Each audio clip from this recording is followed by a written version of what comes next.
Discussions in this show are for entertainment and educational purposes only and should not be construed as specific recommendations or investment advice.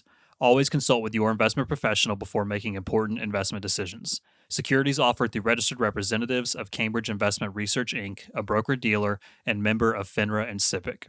Advisory services through Cambridge Investment Research Advisors, Inc., a registered investment advisor. Cambridge and neither SmartPro Financial nor Bridgeway Wealth are affiliated.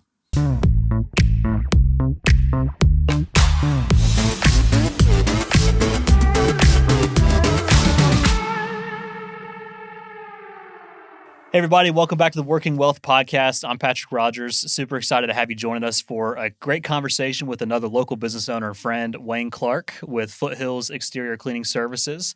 We're really excited to be kicking off our first episode in the new studio. So if you're watching us on YouTube, check it out. Looks great. We're it's super comfortable, yes, right? Very comfortable. Very relaxed. Get some nice reclining style chairs. Yep. You know, Love it. So, but yeah, super excited to be here and looking forward to a great conversation talking about Wayne's business, what it takes to succeed in business, and just really the grit and perseverance that's needed, and tie that in with some financial planning conversations and go from there. So, just to kick us off, Wayne, tell us a little bit about you as a person, your background, and what got you into really like wanting to be a business owner over time. Yeah, so right out of tech, started working at a corporate company and worked there for a while. Got to a point where I didn't like the corporate America side of things, so ended up starting the business I have now as like a little side hustle, and worked at side hustle for a little over 2 years, and grew it to a point where I could leave the corporate job and go full time. That's like kind of the high level backstory of the business. I've got 4 kids. Love the outdoors. I've got of course where I met you, CrossFit gym. Yeah, that's been like a huge change in my life for the better. I've always been kind of like I always enjoyed the athletic side of things, but after high school, I didn't really do anything with it. So CrossFit has been a big emphasis in my life over the last couple of years. But that's it in a nutshell, man. I'm probably the most uninteresting person you've ever met. I feel like I've heard you say that 3 times now, yeah, just dude, like I am, leading man. up to today. But I am. It's interesting though, is I find that when we have that like perspective of ourselves, like whether it's true or not, right? Like if you feel that way or not, Yeah. there's really so much more beneath the surface. Oh, 100%. Right? Like even the fact that we're sitting here today, you're not on a job site. You're not on the truck running the equipment today in 105-degree heat, Yeah. Dealing with all that, right? Like that, there's so much more story behind that Yeah. to even be sitting in this conversation. Yeah, 100%. Right? So I think that's interesting, personally. So, well, I'm glad you think it's interesting. I'm sure everybody else will too, right? We'll see. But tell us a little bit more. So you mentioned you were at tech and then you got into corporate America. Mm-hmm. Just like, what did that look like for you? Were you in assembly, manufacturing, No, office job? What was that? I worked in telecom, so I worked at Charter Spectrum. Okay, started from the ground. So started as like an installer, worked up to a service tech. I did the installer service tech for a little over 3 years. Moved into a bucket truck, so I was a lineman with them for a little over 6.5 years. And then finished out my career there as my job title was construction coordinator, but think of like a project manager. I dealt with like putting the hard line, the big cables in the air, in new like subdivisions, putting fiber in, just all that type of stuff. So that's kind of where I started and moving up through the ranks. And I think it was like 2018, Charter merged with Time Warner, and it created a very, like, before it was a very, like, local business, like, easy to work with. When it become, like, that true corporate side of things, it was a little tougher. So that's when I was like, you know what, I want to find something. So, like, 2019, started researching, figured out pressure washing is probably a cool gig to get into for a side hustle. It's easy, and 2020 is when I started. Yeah. So So it sounds like there was actually a lot of thought or intentionality Oh into yeah, like what that side hustle was going to be. yeah. Like I Yeah. in 2018, I actually like bought a Tractor Supply pressure washer, Okay. did a couple of houses, and was like, okay, this is cool. But then got the new job in 20. No, take that back. Did not get the new job. Promoted, like, so with the line tag, you promote levels. Mm-hmm. Promoted to a new level, and was like, all right, I don't have time for this. So kind of put it on the back burner. But then I don't know, the flame reignited in 2019, and I just did a lot of research and was like, okay, I enjoyed that. Maybe I should pursue this a little bit more. And yeah, 2020's January 1, 2020 is when I officially launched my business. Okay. Yeah. So that's perfect. Right before Right before everything everybody was shut at down. home. The 2020 was actually, like, for a pressure washing business, you couldn't have beat a better time to start that type of Yeah. business. I feel like any like real home services business. Like Yeah. I have clients and friends that are in decking, they're in like Yes. remodeling, they're in tree work. Like everyone's sitting at home and they're like, Yep. oh crap, like my house needs some work. Yeah. And I got all this CARES Act money that's coming through. I got expendable cash. Like, Yeah, man. what do you do? You just spend it. Yeah, right? exactly. Yeah, so I mean, it worked out. I mean, Mm-hmm. I think that first year, as a side hustle, I ended up doing like almost 30 grand just as a side hustle, Wow. Okay. just because everybody's at home. And that was the consistent thing. Like, I'm at home a lot now. I see how dirty my house is. Mm-hmm. Just want it cleaned. Yeah. So it was cool. That's great. Yeah. So thinking about getting into pressure washing specifically, so you kind of started doing that in 2018 on the side, just kind of test the waters. Yeah. You bought I'm sure it was like a cheap, like 3.5, 4 horsepower It was, washer, it was something super cheap. something low, right? You pay it off in one job, or like pay for it, pay yourself back. What is it about? Like, obviously, like a lot of people have their issues of, like, I hear this a lot in my business, is the company's not what it used to be. Yeah. Right. So like you had that with Charter Spectrum. Yeah. I saw that at Michelin. I saw it at Textron, BMW. Mm-hmm. Like I have clients at numerous large companies that they've been there for a long time. Yep. And they've seen the corporate, goals, corporate vision, the way they interact with the employees change. Yes. And I'm curious for you, what was it that when things started to change said, well, hey, I'm just going to go do this on my own and figure it out versus trying to go find like another corporate job? I honestly don't know. I just, like, with telecommunications, like, that is a very niche area. It's hard to find another job like that around here. Like, there's not really another telecom company around here, or there may be now, but there wasn't back then. Like, AT&T was phone wires. Like, we didn't deal with that kind of stuff. So, I don't know. I just felt really niched. I didn't feel like my skills would portray somewhere else. I did try.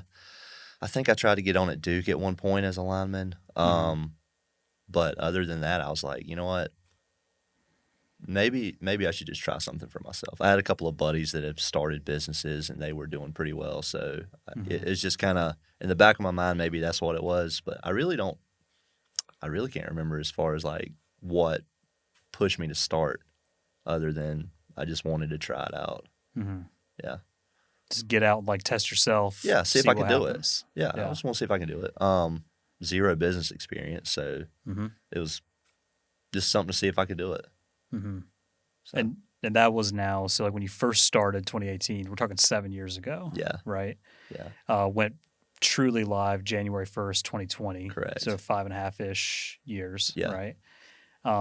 Where does the business stand today? Like, what does that look like for you in terms of, you got other guys on the team, you got, 1, 2, 3 rigs. Like, tell us a little bit more of like what it looks like today versus where you started at. Well, the equipment is way better. That's the biggest thing. Makes the job a little bit easier, I imagine. Right?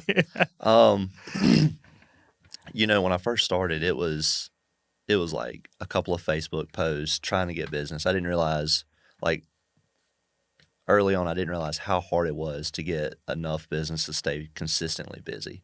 So, so now, instead of just posting on Facebook. I'm spending thousands a month in marketing. Like, that's a Mm-hmm. huge difference. Like, I couldn't even have imagined spending what I'm spending in marketing now when I Yeah. first started.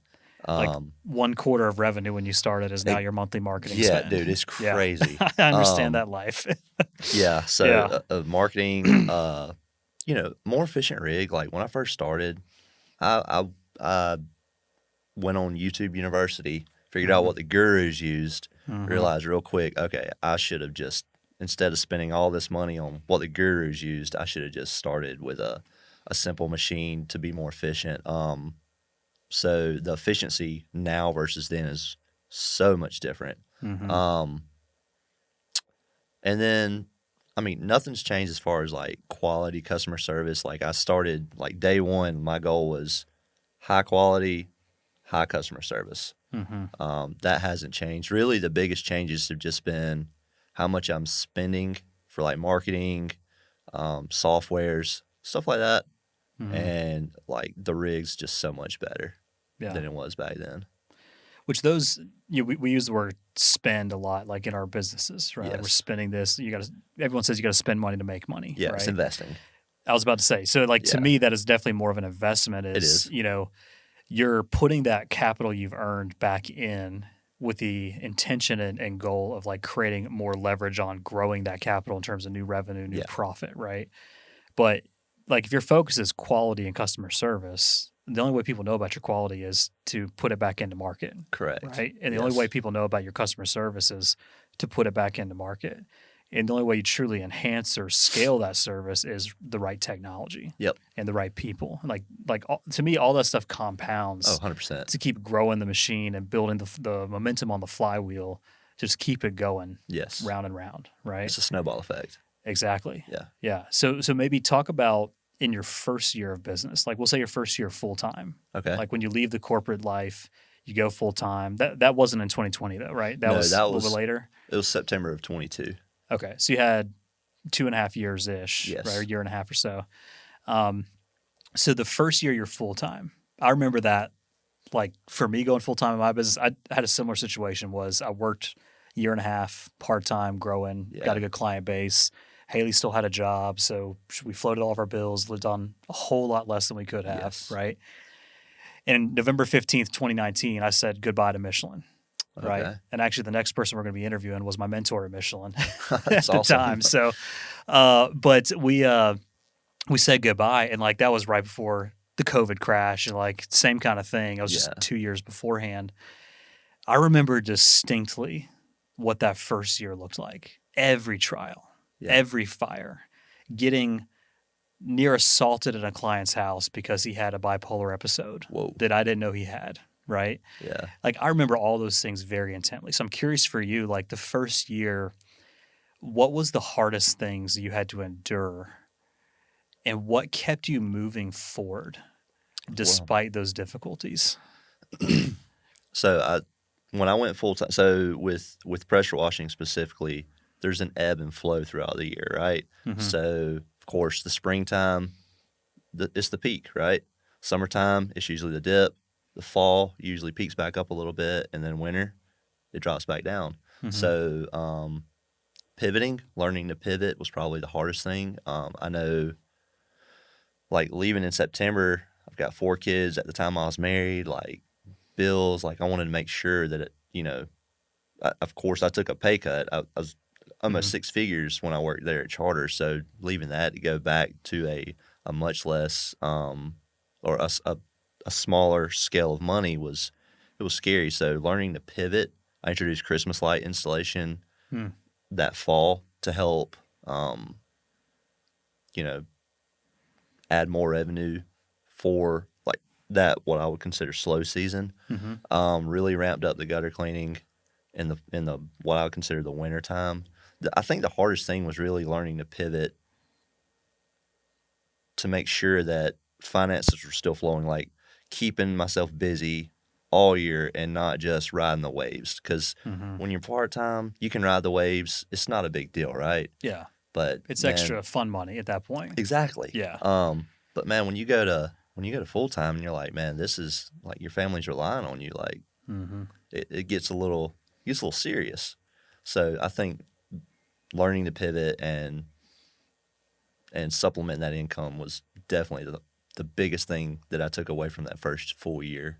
Mm-hmm. So, Would you say that those ideas for pivoting were those things that you just saw a need in the marketplace and you're like, well, hey, I got time, I can do this? Or was it going back into the research mode and kind of getting in the test lab to see what other people are doing and how to add that in? it was a little bit of both. Christmas lights, like that's a very high ticket kind of service. So I knew going in like this could be very profitable, which would definitely help. At the time there wasn't a ton of companies offering it, and like going back into that research phase, like that was the one thing that kept popping up for wintertime for pressure washers. Of course, like up north you got snow removal and stuff. We don't have to worry about that down here. So Right. Christmas lights was kind of the thing that stuck out as something I could do. I'm not scared of heights. I'm on ladders all the time anyways. So why not go ahead and Key job implement it? requirement, right? Exactly. Be willing to get on a ladder. Yeah. I was on a ladder all the time on the truck. So, but yeah, just learning that, man, that was probably the hardest part, and just learning how to stay busy consistently. Yeah. And what would you say is the key thing, like when you have those down days, or say you put out 5 bids and one person comes back to you, right? Like what was the thing that kept you, I don't want to use the word motivated, because we all know, like, especially in our CrossFit gym, like motivation is not worth anything, No, right? It's all no, discipline. it's temporary. Yeah. So what was the thing that kept you disciplined throughout time to keep moving forward? So, man, I just knew like I had to get the bills paid. Like that was something that's just like, so like if you think about like top of mind, that was probably top of mind, just making sure that the bills got paid. But then I was like, I don't want to go back to corporate job. Like you leave and then you get a taste of it, what it's like to run your own business. And of course it has its different stresses, but I did not want to go back to corporate after getting a taste of like running my own business. So that was probably like second in line. Yeah. I consider myself unemployable now. Yo, 100%. You know what I mean? Oh my God. Yeah, I am couldn't very take orders from unemployable. anybody. Yeah, no. I take orders from 400 people, but I couldn't take orders from anybody. No, there's no way, man. So. Yeah. It's interesting because I do find that, like, I work with a lot of business owners, and I don't think a single one of us would ever go back. No. And it's not an ego thing. Like the ones that are successful, like if crap hits the fan, I'm getting a job today. Yeah. Like if you got to feed your family. Find something. Yeah. Yeah. But it's more so just to me, and I'm assuming it's the same for you, I've seen the light. Yeah. Like I have no patience to go back and I'm just speaking from the heart here. Like I will find something else to do. Oh, 100%. Man. Like leaf removal in the fall. Yeah. Like you can go buy a commercial leaf vacuum for like $5,000. Yeah. You probably pay that off in a week. 100%, man. Like there's so much opportunity out there. And maybe like pivot the conversation a little bit is, I look at what the next 20 years looks like for small businesses, for the economy, for the college landscape, all that kind of stuff. And I tell clients all the time, like, I'm not saving for my kids' college. No. Number one, if everything goes right, I'll just cash flow it. It's not a big deal. Yeah, right? 100%. But number two is I'd rather have my kids grow up with, understanding how the world works and with the work ethic. Correct. And like seeing opportunities and filling the void in our society to be able to go out and actually do something. Yes. Like to be able to succeed regardless of what their degree is. If they go, great. I'm not worried about it. But if they don't, they still need to be able to function in society. Yeah, 100%. Right, and have an impact. I've found that as a common thread with a lot of other business owners, especially service industry. Yeah, is the world is rife with opportunity. Dude, there's so much. Yeah, there's so much. So thinking about that for you guys, as you've become very established over the past few years, you got a big name locally. Yeah. Like, what is your vision for Foothills? Is it you just want to become one of the best brands in the upstate or the best brand in the upstate? Are you thinking about expansion, growing the team, growing services? Like, what does that look like for you? Definitely growing the team. There's no way I could continue to scale without growing the team. So that's like the easy answer. Mm-hmm. I've talked to my business coach about this. I want to build a place that, like, so coming from the corporate world, like I dreaded getting up and going to work every day. I want to build a company where people look forward to coming to work. People look forward to work. I always tell my team, like, you don't work for me. We work together. Amen. You know? Yeah. It's, I don't know. It's just something about being able to help people and have them come and enjoy doing what they do. Man, when somebody enjoys their job, they're so much better at it. So that naturally progresses to becoming one of, if not the best company in your whatever niche. And, I don't know, it just makes it easier, makes it flow easier. Happy employees give the best service. So for me, it's like not build it and scale it and sell it. Like, that's not really my long-term goal. My long-term goal is just building a place where people enjoy to come into work. So naturally that flows into having great customer service, great services. Yeah. And maybe my business coach calls it, when I talk to him about it, he says that I want to build a lifestyle company. Yeah. So, Yeah. Like a business that provides ample resources for your family. yes. But only because of the impact you have on other people's families as customers and employees. Exactly. Yeah. As well as ample resources for the employees. Like, right. I would rather have a lower bottom line, but my employees all be happy. I don't have to worry about high turnover. It flows so much easier that way. Yeah. Versus having bodies. Right. Yeah. Yeah. The worst thing you want is just an order taker. Correct. Right. Like a task completer, unless there's like the role where tasks need to be completed. Yeah. Right. You want that.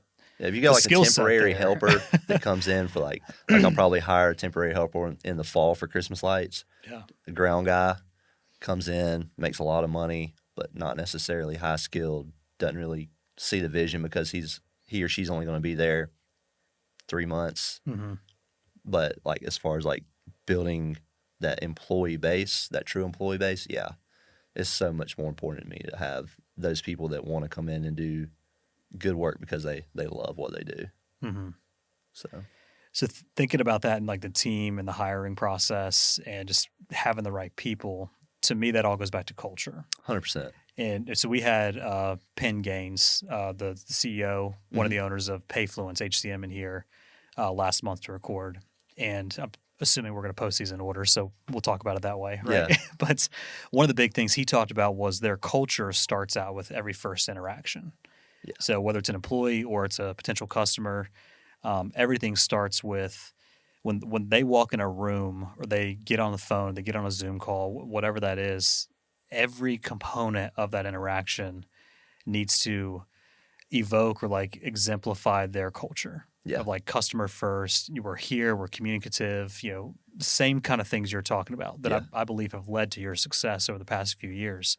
I'm curious for you guys, if you had to put words to what your culture is, like whether it's values, if it's a mission statement, a vision, like those kind of things, how would you describe that for everybody listening? It kind of goes back to what I was talking about before. High quality, high customer service. Like, those are the two things that so I'm newer in hiring people. I've only had, like, my admin just celebrated her 1 year with congratulations. me. Yeah. That's and great. Then my new technician, he's been here a couple of months. He got thrown in the fire during the busy season. I hired him right before the busy season took off. Yeah, so it's a good test for him. It is. But I can remember distincly when I hired them or when I interviewed them, like, talking about company culture, how I talked about, you're not going to work for me, you're going to work with me, like the team driven aspect of it, and also like telling them, like, I want somebody that's going to come in, do good work, but also feel like they can talk to me anytime they need to, whether it's personal. It's a relationship, It's a professional / personal relationship, and it seems to work so far, man. It's been like, I've got a rock star team right now, and I mean, the reviews, the emails I get, the compliments, my technician, the tips he gets, he's supplementing half of his paycheck with tips right now. Oh, wow. Yeah, I mean, it's crazy how much he's making in tips, and it all goes back to just, finding the people that I don't know, want to come in and do that with me. Mm-hmm. I don't know. I talk about it every interview I've done. The way I've got it structured, my admin will do the initial interview. Like if they go through the hiring or the application process, if they funnel through the automated part, and she'll interview. She talks about it.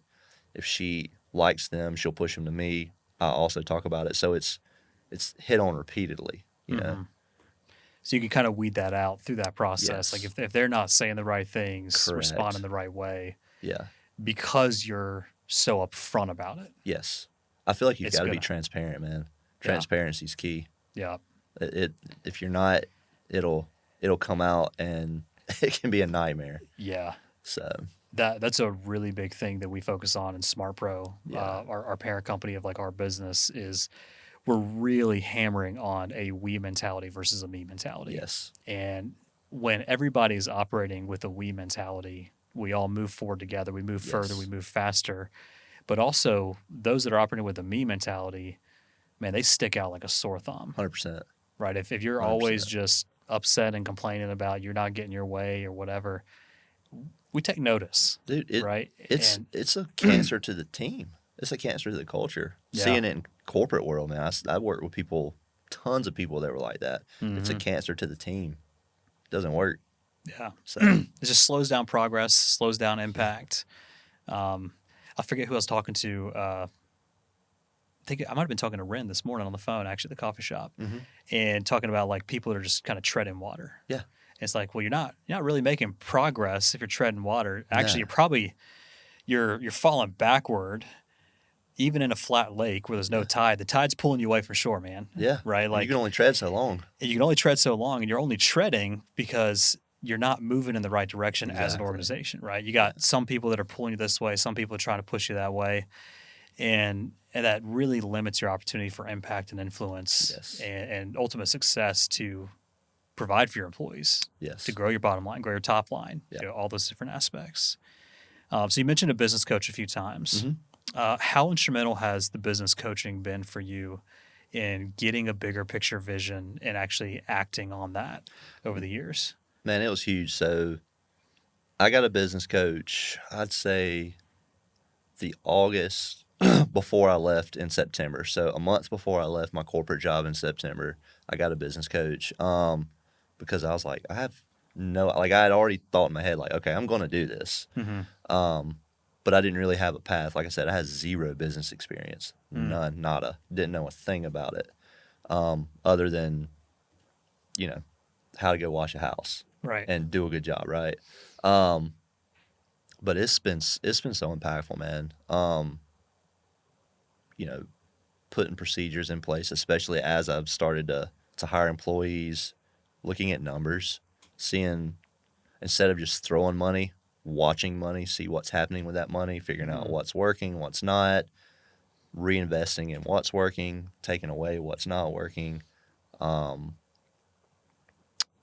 Like hiring practices, what to look for, what not to look for, even simple stuff like helping increase reviews. Man, there's just so much. There's I could go on and on and on and on about it.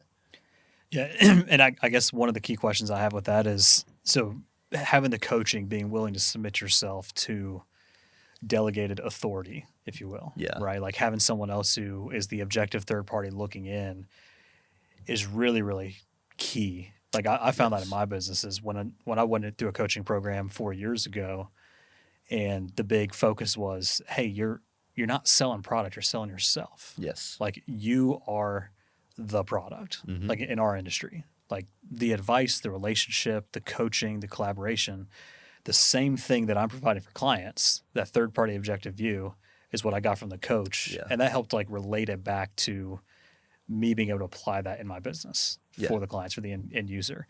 One of the things I've seen that has been really helpful with that is you can have the coach, but then the accountability and the process of actually implementing it, like the advice and the recommendations, is really where the rubber meets the road. Yeah. So is there any specific processes or frameworks you use, like EOS, Profit First, anything like that has been helpful inside the business? I'm implementing EOS now. I didn't really need it working just me, right? So now that I've got employees coming in, EOS is something they use a similar version when I was at Charter, and like I did like that portion of it. Like it's very organized, right? Structured. And I'm a very structure kind of person. But yeah, I mean,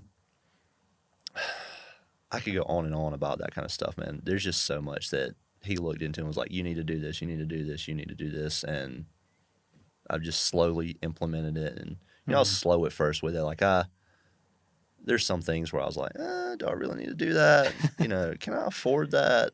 Yeah. But, you know, I finally just took the bull by the horns and, you know, the stuff he's taught about, you know, implementing different marketing techniques. I know we talked about it before doing this, but just you were talking about the personality tests. Just I never implemented that, but like just looking at key points of certain personalities. My first business coach was he was like he hires a ton of people. So with his specific business, so between that and marketing, those were the two things that I would say really stuck out of like, you know, big takeaways just right out of the gate. Like the most impactful thing to move the needle forward. Yeah. Gotcha. Yeah. Which I think have been the biggest struggles in business so far for me too. So it's nice having somebody that's specialized in that type of stuff that can help you out. Yeah. I think that the most critical pieces is always going to be people and processes. Yeah, 100%. And if you can get those dialed in, then you can start tracking your performance. You can start, you know, generating more profit to fuel back in to make that cycle work, right? Just keep pushing that flywheel forward. And realistically, that relates not just to business. Like we are small business owners, right? We're responsible to our own P&L on the business side. Yes. But I think even more impactfully, that carries over to our personal finances. 100%. And like I work with a lot of folks that are employees. Probably most of our client base is, you know, wage earners or contractors, things like that. A good portion of business owners as well. But the biggest thing that I've seen in those conversations with business owners is saying, hey, like the diligence and care you have over here inside your business to make sure you're running profit, right? To make sure you're making good decisions, good investment decisions. If you don't carry those principles over to here, why are we doing this? Yeah.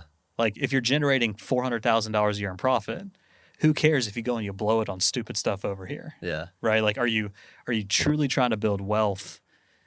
Like have cash flow over here, you can transfer an independent wealth on this side. Yeah.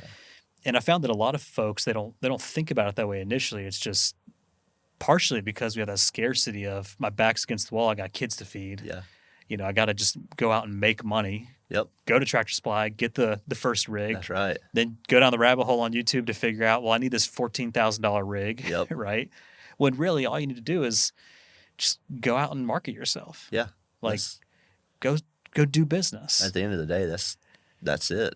Yeah. Yeah. But then once you do that and you actually have a cash flow generating machine, right? Like your own personal ATM, if you want to call it that, taking that over here and building your independent wealth. Yep. Right? Because like God forbid something happens to you over here. Exactly. And this disappears. Yeah. Right? You know, this will probably never happen, but let's say the pressure washing business gets regulated. Yeah. That'd be catastrophic. To a lot for of everyone people. with a washer, Yeah. right? Yeah. So what are you doing over here to make that happen? Like actually feed the process, and all the same principles apply. Is, you know, what is the process of making sure you're paying down debt? What is the process of placing money in the right places for tax savings and for long-term growth? Yeah. You know, how do you make sure you're covering your bases? You know, to me, all those things have to tie in together. Yeah. In Especially this as you grow. process. Yes. Yeah. And the foundations stay the same. Yes. It's all simple, right? But maybe the number of zeros you work with changes. Yeah. Like you start out with $400, then it becomes $4,000, then $40,000, so on and so forth, right? So I guess like in that framework, you know, thinking about where you started from and where you are today, how would you say your personal goals or personal initiatives have changed as you become more successful in business? Yeah, that's a tough question. You know, I don't know if they've changed a ton. Like I've always tried to be fairly good with money. when the salary went down whenever I left, things did change a little bit. That little nest egg was way more important, because now income's not guaranteed like it was at a huge corporate company, right? But paying off debt I'd say paying off debt has probably been the most important, just because, man, the less money you're having to dish out every month, like, something happens over here with the business, you've got your nest egg, you're not going to burn through it nearly as quick. Right. I think paying off debt and then having some kind of savings, whether it be like a 4% interest yield or some kind of something over here just to help make you a little bit more money. So I would say the debt part's probably the most important to me. It's just I've been more intentional about having less, if not any debt, since I went full time. So, do you find that just takes like the extra pressure off, so Yeah, you can kind of move around more freely and make better decisions? Yeah, it does. Like when I first started my business, like I went into debt to get my first rig, right? Not a big deal. My corporate job's paying my bills, right? So this is just fun money. It's not really a big deal. But then when you have debt and the business is your only income, like, man, it could be a lot. Changes things, right? Changes things big time, man. When now you got to pay that, right? So I think that just the debt in general, man. That's if you can go into business and not have a ton of debt, if any at all, I feel like it's so important. So, but before, when I had a corporate job, like, a couple credit cards, car loans, stuff like that, not a big deal. All of it's getting paid, but that money was guaranteed.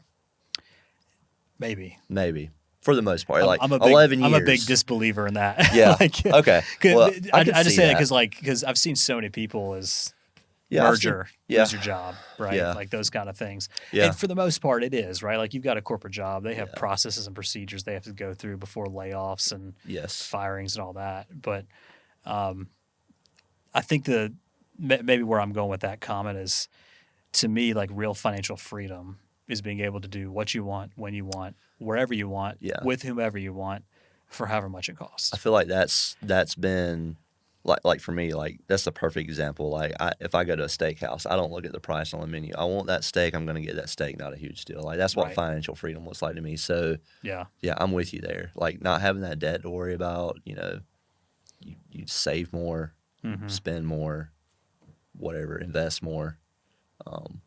Get to enjoy life more. Exactly. Yeah. Yeah. So that's been the biggest eye opener, definitely, when it comes to finances since I went full time. Perfect. So tell me, just go back to the days on the job, right? You're still on the job a lot of times, I still get on the job every now and then. There's still a couple of things my guy can't do by himself. Right. So talk to us just briefly about what's your favorite tool in the truck? What's your favorite kind of job you like to do? Okay. Like those kind of things. Favorite tool, I would say, so we do soft washing. So people say pressure washing. It's really soft washing. I really only pressure wash concrete. Everything else gets soft washed. Yeah. Because you don't want to damage vinyl exactly. or hardy board, that kind of stuff. Yeah.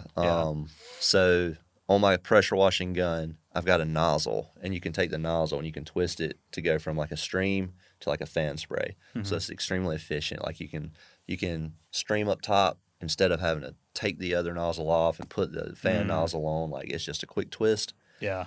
You pair that with my remote on and off switch for my soap, man, you can fly through a job. That's pretty fancy. So you're not having to like walk back and forth with the truck and like flip a valve or something like that. And then you're not having to change the nozzle every single time you want to go from like a stream for like a 2 or 3 story house down to the fan tip when you're spraying the first story of the house. So, man, you could just boom, boom, boom right through a job. And I mean, what used to take me 2 hours, I can do in 45 minutes now. Which makes you a lot more efficient. Oh, so much Drive more your margins better, turn more jobs. Yeah. Get done quicker to have more time with the family. Exactly. Whatever that is, right? Yeah. That's great.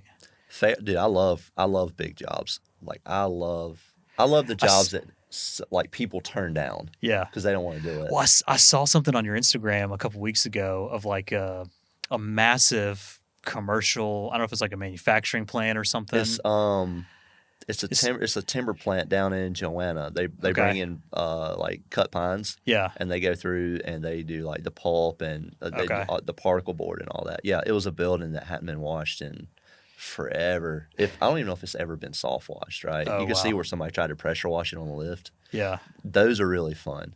Yeah. That job it took me a day, 12 hours to wash that building. That's it. Yeah. That Yeah. to me, that's impressive. Yeah. It's because I see how massive the building is in the photos, and you're just on like a boom lift, right? Yeah. Like cleaning that thing. Yeah, it was huge, man. That's- 60. The boom was like a 65-foot boom. I was Oh my stretched all the way gosh. up, all the way out. Yeah. Yeah, those projects, man, are fun. I did one in North Carolina. This is one nobody wanted to touch, but it was 2 solar panel fields in North Okay. Carolina.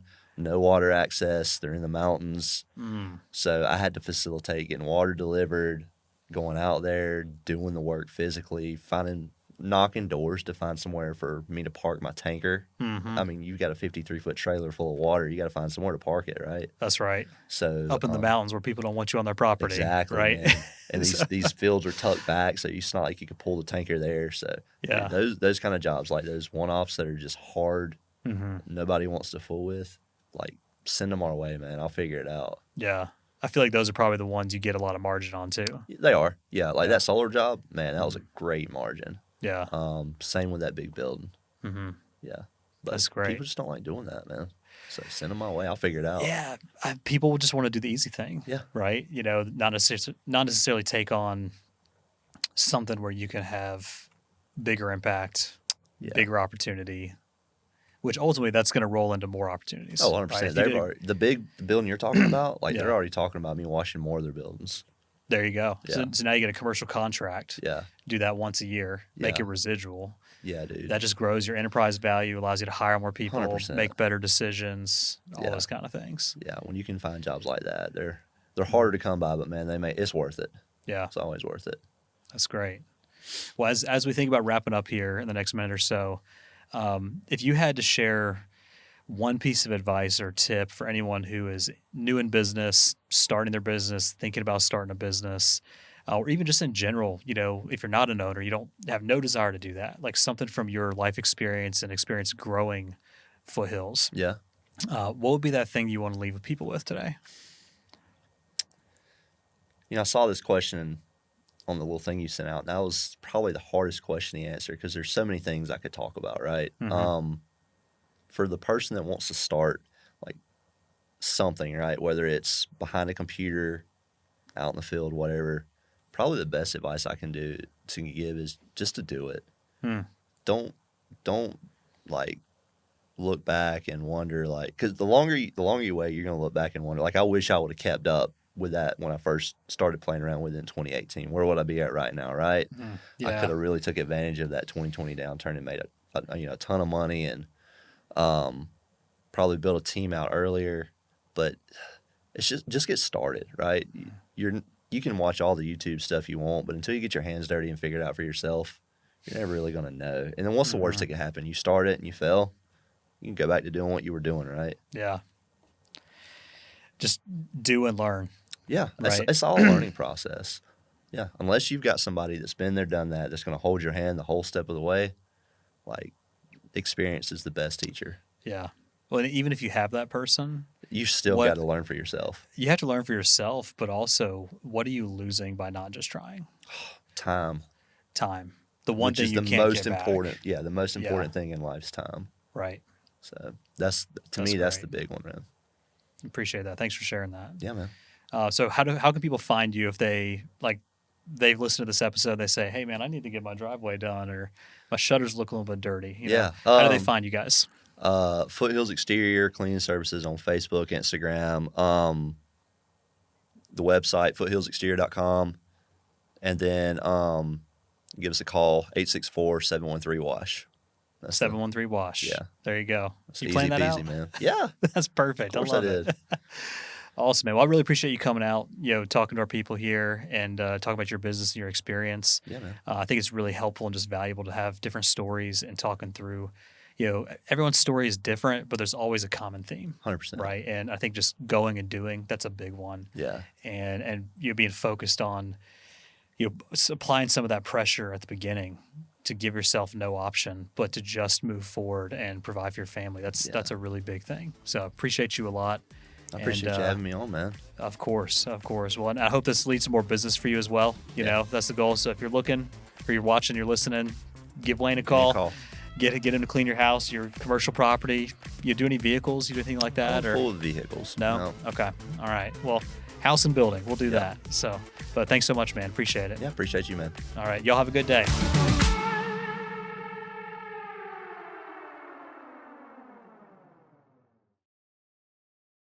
Discussions in this show are for entertainment and educational purposes only and should not be construed as specific recommendations or investment advice. Always consult with your investment professional before making important investment decisions. Securities offered through registered representatives of Cambridge Investment Research, Inc., a broker-dealer and member of FINRA and SIPC. Advisory services through Cambridge Investment Research Advisors, Inc., a registered investment advisor. Cambridge and neither SmartPro Financial nor Bridgeway Wealth are affiliated.